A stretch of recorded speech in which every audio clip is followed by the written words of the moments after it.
السلام علیکم ورحمة الله وبرکاته. محترم ورور پوښتنه کړې ده چې شافعه هغه امین په زور وایي، نو چې موږ په دې پسې اقتدا وکړو نو به موږ هم امین په زور وایو، ځکه خو متمیت د امام واجب دی په هر حال کې. محترم وروره، امین زموږ په مذهب څه کول کېږي، که امام وي که مقتدی وي، که په بل پسې اقتدا وکړي که یوازې لمونځ کوي. متابعت امام هغه څنګه واجب دی؟ نو دغه رنګې راواخلي، خو امام له الحمدلله وروسته قرات وایي، نو په قرات کې به هم د ده سره متابعت کوي. دا خو یو مذهب هم نه دی، خو صرف فاتحه خلف الامام چې هغه د امام مالک سره مذهب دی، چې هغه د املا سره به الحمدلله وایي. نو ښه دلته په امین کې خو دې متابعت وکړي، نو په الحمدلله کې دې نه وکړي، نو خو دې الحمدلله وایي، نو تا متابعت نه وکړي، نو خو متابعت د امام نه وکړي. او دغه رنګه د قرات وایي، نو بیا دې په قرات کې متابعت امام نه وکړي.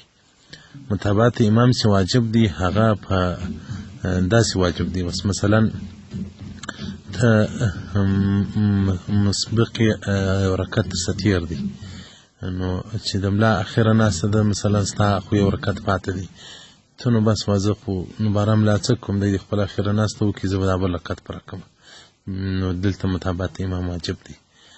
نو دا بل خو امین اوس هغه قرات هم نه دی، او په قرات کې دا متابعت د امام نه دی واجب، نه سنت دی، بلکې سړی به سماع کوي. فقرومت الله جل جلاله په قرآن کې راته وایي چې کوم وخت چې قرآن ذکر سي تاسې ولره پټ خوله پاتېږي فاستمعوا له.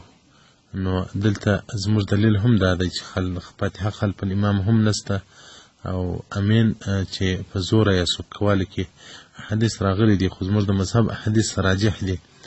اعلال سنن جلد 2 صفحه 245 په دې باندې مفصل هغه 12 سوره کې بحث کړی دی. او دغه رنګ فوائد جلد اول صفحه 4 الفاظ ثالث په سنن الصلات، او بهرایک جلد اول صفحه 314 باب صفت الصلات، او دغه رنګ در المختار جلد اول باب آداب الصلات.